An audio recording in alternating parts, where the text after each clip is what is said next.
Tere hommikust siit kolmapäeva hommikul Brüsselist Euroopa Parlamendist. Kiire videokokkuvõte lühidalt siin mõne päeval toimunud kohta. Teen selle varem ära, mitte neljapäeval, nagu tavapäraselt on olnud harjumuseks, kuna lihtsalt 1,5 tunni pärast läheb rong Londonisse ja meil toimub täna õhtul üks väikene konverents.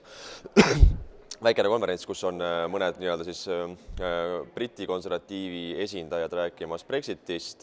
Nad mõlemad on ka juristid, annavad sellise õigusliku juriidilise ülevaate meie grupi Euroopa Parlamendi liikmetele, et mis on siis Brexitiga seal toimumas, kuidas on arenemas nende ettevalmistused valimisteks, mis toimuvad 12. detsembril ja kus loodetavasti konservatiivid võtavad enamuse, et viia ellu lõpuks Brexit jaanuari lõpuks, nagu on hetkel kokku lepitud.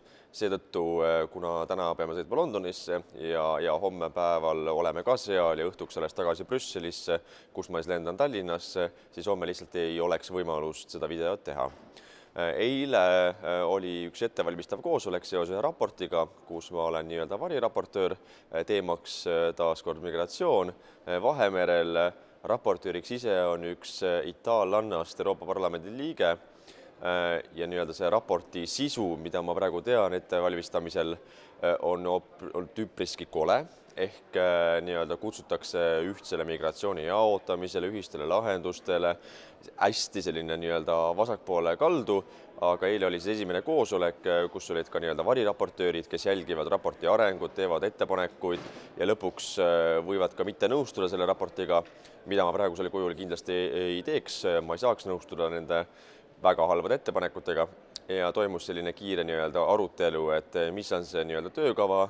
Hetkel tundub, et mingisugust kompromissi erinevate riikide vahel ei ole. Seetõttu on raskendatud ka selle nii-öelda raporti edasiminek, mis hetkel on meile väga hea, sest ei ole raportit, ei ole probleemi. Peale seda toimus ka veel poliitgrupi koosolek, kuna järgmine nädal on juba istungite koht Strasbourg, kus toimuvad siis hääletused ja suur plenaaristung koos oma kõnede ja debattidega. Siis selline ettevalmistav poliitgrupi koosolek oli meil eile, kus vaati üle järgmise nädala päevakord. Seoses sellega kutsusin üles ka allkirjastama rohkemate parlamendiliikmete poolt üht resolutsiooni, mille me esitame järgmiseks nädalaks hääletusele. Tegemist on siis laste õiguste konventsiooni aastapäeva puhul tehtav resolutsioon. Täna ehk 20. november möödub 30 aastat laste õiguste konventsiooni vastuvõtmisest ÜRO-s, mis on selline üle maailma konsensuslikult heaks kiidetud resolutsioon, et tagada kõikide laste õigused, elu, vajaduste kaitsmine. Seetõttu selle aastapäeva puhul siis Euroopa Parlament on vastu võtmas ka resolutsiooni järgmisel nädalal ja loomulikult meie esitame, ehk siis minu nime all ja kaasautoriteks teised meie grupi parlamendiliikmed, esitame oma resolutsiooni hääletusele, et see oleks kõige mõistlikum ja selline vastuvõtvam mõistlikele inimestele, sest ülejäänud resolutsioonikavad, mida me näinud oleme, on ääretult jällegi vasakäärmusesse kalduvad. Meie aga hoopis rõhutame vajadust kaitsta kõikide laste huve, õigust isale ja emale, õigust elule, mida rõhutab ka seesama konventsiooni artikkel number 1, et iga laps on inimolend, kellel on õigus elule ja teatavasti ka sündimata lapsed on inimolendid, kellel on õigus elule.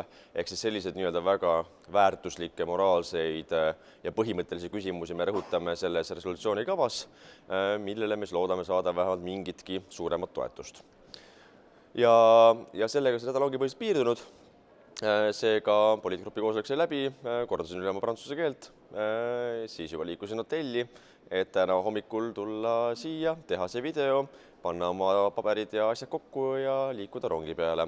Seetõttu kohtume juba Tallinnas või siis järgmisel nädalal uuesti taas videokokkuvõtte vahendusel Strasbourgist Euroopa Parlamendist. Suur tänu teile ja ilusat talveootust!